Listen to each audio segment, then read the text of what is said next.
Good morning, everyone. So today we start chapter number 2, that is accounting for partnership firm fundamentals. Before starting this chapter, firstly we discuss what is the meaning of partnership. In grade 11 in business studies, you already studied about what is partnership. The term partnership means when two or more than two persons willingly joined their hands and started a new business, and that business is known as a partnership business. तो partnership business वो business है जिसमें कम से कम 2 persons का होना बहुत ज़रूरी है। और पार्टनरशिप एक ऐसा बिजनेस है जिसमें, क्योंकि जो बिजनेस जब हम करते हैं, अगर हम सोल प्रोप्राइटरशिप की बात करें तो उसमें जितना भी लॉस है वो सारा का सारा लॉस एक इंडिविजुअल पर्सन को बेयर करना पड़ता है। पर इन पार्टनरशिप बिजनेस जो पार्टनर्स होते हैं वो लॉस वो प्रॉफिट उनमें डिवाइड हो जाता है। तो इस अकॉर्डिंगली जो रिस्क एलिमेंट है वो भी डिस्ट्रीब्यूट हो जाता है डिफरेंट पार्टनर्स से। तो according to our Indian partnership act 1932, the term partnership is the relation between a person who have agreed to share profit of a business and carried on by all and any of them acting for all. Partnership एक ऐसा business है जिसमें वो agree करते हैं कि हम कितना प्रॉफिट जो है वो शेयर करेंगे आपस में और कैसे हमने उसको कैरी फॉरवर्ड करना है, कौन एक्टिव पार्टनर रहेगा, कौन कैसा रहेगा, ये हम पार्टनरशिप बिजनेस में करते हैं। अब पार्टनरशिप बिजनेस में एक होते हैं पार्टनर्स। पार्टनर्स कौन होते हैं? जो विलिंगली एक बिजनेस को स्टार्ट करते हैं। एक फर्म, यहाँ पे फर्म का मतलब क्या है? एक बिजनेस जिसको आपने स्टार्ट किया। फॉर एग्जाम्पल ABC नाम रखा है आपने अपनी फर्म का, और एक फर्म का नेम होता है firm and firm name, ABC company, ABC partnership firm, what ever, company नहीं आएगा, सॉरी, ABC पार्टनरशिप फर्म, जो भी आपने पार्टनरशिप रखी हुई है। तो जो भी इंडिविजुअल इसमें आते हैं उसको हम पार्टनर बोलते हैं, और जिस बिज़नेस के लिए आते हैं वो उनकी फ़र्म बन जाती है, और जिस नाम के साथ आते हैं वो बन जाती है उनकी फर्म नेम। तो ये जर्नल सी इंट्रोडक्शन थी इसकी। अब जो पार्टनरशिप का बिज़नेस है ये एक लीगल बिज़नेस होता है, मतलब कि जो भी आप बिज़नेस कर रहे हो वो लीगली बिज़नेस होना चाहिए। And a partnership firm is not a separate from legal entity from its partner. जैसे हमने किया ना legal entity concept last year, तो इसमें भी सेम वही चीज़ है।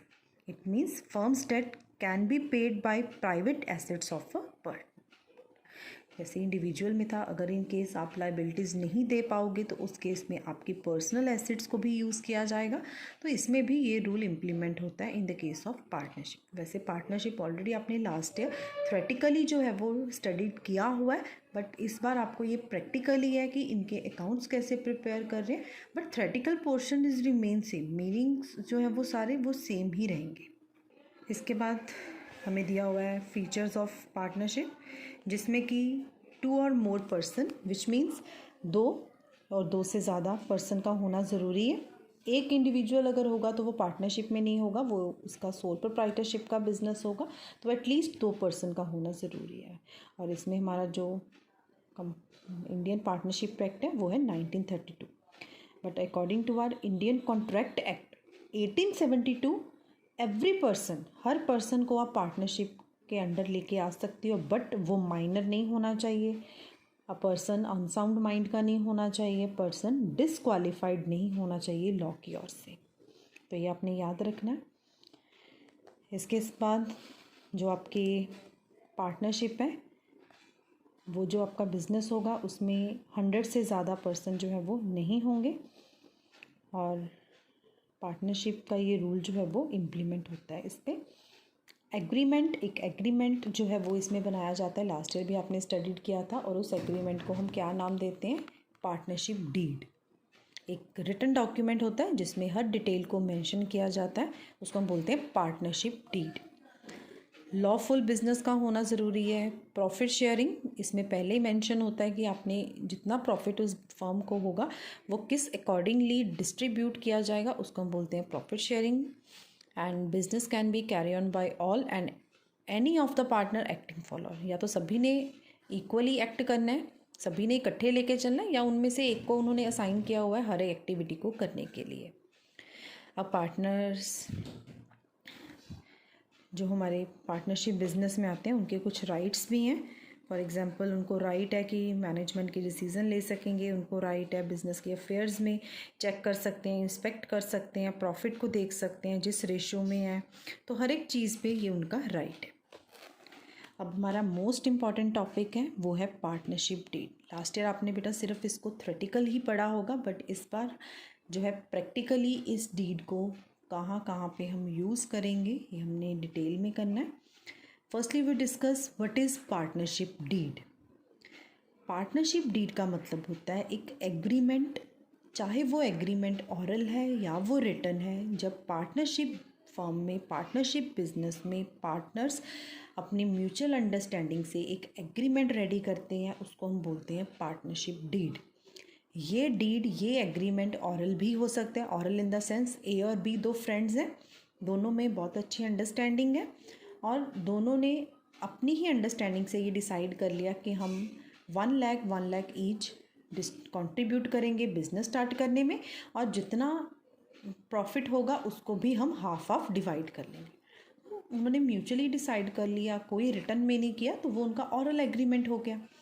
बट अगर इसी चीज़ को वो रिटर्न वर्क में करते हैं, रिटर्न रखते हैं, तो वो उनका रिटर्न एग्रीमेंट हो गया। और जो रिटर्न एग्रीमेंट होता है ये इसलिए किया जाता है कि कल को कोई डिस्प्यूट ना हो, कोई लड़ाई झगड़ा ना हो, और अगर इन केस कुछ भी ऐसा होता है तो आप डीड के अकॉर्डिंगली सेटलमेंट जो है वो कर सकते हैं, क्योंकि डीड आपकी एक लीगल डॉक्यूमेंट जो है वो बनती है।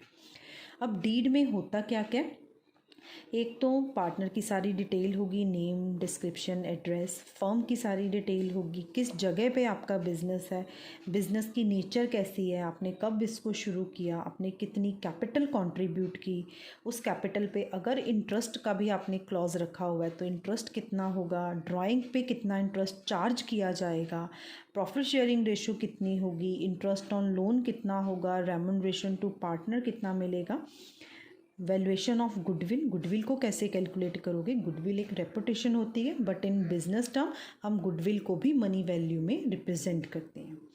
इसके बाद आएगा आपकी जो एसेट्स है उसकी वैल्यूएशन हमने करनी है, सेटल करने हैं अकाउंट, कौन सा आपका अकाउंटिंग ईयर होगा, पार्टनर्स की राइट्स क्या हैं, ड्यूटीज़ क्या हैं, आपकी पार्टनरशिप की ड्यूरेशन क्या है, बैंक अकाउंट कैसे किए जाएंगे ऑपरेट, डेथ अगर पार्टनर की हो जाती है तो उस केस में हमने फर्म को कंटिन्यू करना है कि ख़त्म करना है, और सेटलमेंट डिस्प्यूट्स की भी कैसे होगी उसमें सारा ये दिया जाता है।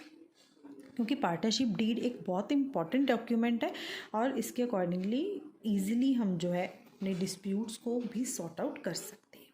तो पार्टनरशिप डीड लास्ट ईयर भी वैसे आपको था, तो अभी आपको क्लियर हो गया होगा।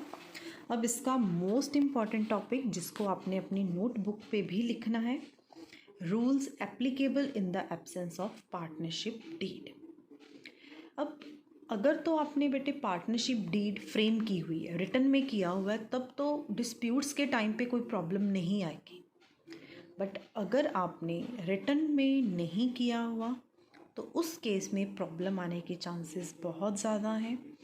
तो अगर आपने डीड नहीं बनाई तो उस केस में according to our Indian partnership act 1932 आपको कुछ रूल्स दिए गए हैं, और ये 6 रूल्स हैं जो हेल्प करेंगे आपको सेटल करने में। अगर डिस्प्यूट होता है उसकी सेटलमेंट कैसे होगी, तो इसका हेडिंग क्या है, रूल्स या प्रोविजंस एप्लीकेबल या affected in the absence of partnership deed. First है आपका, अगर आपकी पार्टनरशिप डीड नहीं बनी हुई, क्वेश्चन साइलेंट है, क्वेश्चन में कुछ भी मेंशन नहीं है डीड के बारे में, तो उस केस में प्रॉफिट और लॉस इक्वली जो है वो पार्टनर्स में डिस्ट्रीब्यूट होंगे। इक्वल का मतलब अगर 2 पार्टनर्स हैं तो हाफ हाफ हो गया, 3 पार्टनर्स हैं तो उसका 1/3 1/3 1/3 उसको 3 हिस्से उसके हो जाएंगे, 4 पार्टनर हैं तो 4 पार्ट में डिवाइड होगा। इट मीन्स इक्वल पार्ट जो है वो हर पार्टनर को मिलेगा। तो ये फर्स्ट रूल है इसका। Second rule which is interest on capital. Interest on capital जो होगा किसी भी पार्टनर को नहीं मिलेगा। No interest on capital is to be allowed to any partner. किसी को इंटरेस्ट नहीं मिलेगा। कैपिटल पे इंटरेस्ट मतलब जो आप कैपिटल कंट्रीब्यूट करते हो ना, पार्टनर अपने लिए इंटरेस्ट चार्ज करता है, तो बिजनेस पार्टनरशिप फर्म आपको ये नहीं देगी। इंटरेस्ट ऑन ड्राइंग, ड्राइंग पे भी इंटरेस्ट चार्ज नहीं किया जाएगा। आपने बिजनेस में से पर्सनल यूज़ के लिए पैसे निकलवाए और अगर आपकी पार्टनरशिप डीड नहीं है तो फर्म आपसे कोई इंटरेस्ट चार्ज नहीं करेगी। इंटरेस्ट ऑन लोन या एडवांसेस बाय अ पार्टनर, कई बार पार्टनर ना अपने ही पैसे को एज अ लोन उस पार्टनरशिप अपने ही बिजनेस को दे देता है और उस पर इंटरेस्ट लेता है। अगर तो डीड में आपने इंटरेस्ट रखा है 12%, 18%, 20%, जितना रखा है आपको मिलेगा। बट अगर आपकी डीड नहीं है तो आपको सिर्फ 6% ही मिलेगा। Only 6% per annum is to be allowed. Remuneration to partner, remuneration का मतलब आपको पता है सैलरी, कमीशन, बोनस। तो इस केस में कोई रेम्यूनरेशन नहीं मिलेगा। No salary, commission, fees is to be paid to any partner, not allowed. Next है admission of a partner. New partner cannot be admitted unless all the partner agree. जब तक सारे एग्री नहीं करते आप अपनी मर्जी से एक बंदा किसी भी नए पार्टनर को नहीं लेके आ सकता। तो ये आपके 6 रूल हैं, ये आपने अच्छे से जो है वो अपनी नोटबुक पे भी लिखने हैं। और इसके बाद फिर जो इसके न्यूमेरिकल बेस्ड आएंगे जिसमें हम P&L एप्रोप्रिएशन करेंगे, ये हम अपनी नेक्स्ट क्लास में करेंगे। फ़िलहाल के लिए आपने जो स्टार्टिंग में आपको इसकी थोड़ी सी एक्सरसाइज दी हुई है, जस्ट आपने ये देख लेना है कि कौन सी जगह क्या जो है वो हो रहा है। जैसे for example in the absence of partnership deed what are the accounting treatment of salaries of partner की क्या ट्रीटमेंट है, कोई सैलरी नहीं मिलेगी, not allowed. Interest on partners capital, not allowed. Interest on partners loan 6% is to be allowed है, partner के loan पे interest. Division of profit क्या है, इक्वल है। इंटरेस्ट ऑन पार्टनर्स ड्राइंग आप चार्ज नहीं कर सकते। तो बस ये जर्नल से एक क्वेश्चन है, ये आपने एज इट इज़ जो है वो थोड़ा देख लेना है। जो न्यूमेरिकल्स हैं, इंटरेस्ट ऑन पार्टनर्स लोन, इससे ऊपर तक का टॉपिक आपने कवर करना है। हो सकता है आपकी बुक में 6 से ज़्यादा हो या 6 से कम हो, तो आप जस्ट अपनी बुक में से इसको एक बार देख लेना। और जो न्यूमेरिकल है वो फिर हम अपनी नेक्स्ट क्लास में कंटिन्यू करेंगे। तो इसमें हम सिर्फ इतनी ही इसकी इंट्रोडक्शन रखते हैं और बाकी फिर हम अपनी नेक्स्ट क्लास में करेंगे। आई होप इंट्रोडक्शन आपको क्लियर होगी। तो अच्छे से आपने बेटा इंट्रोडक्शन को करना है।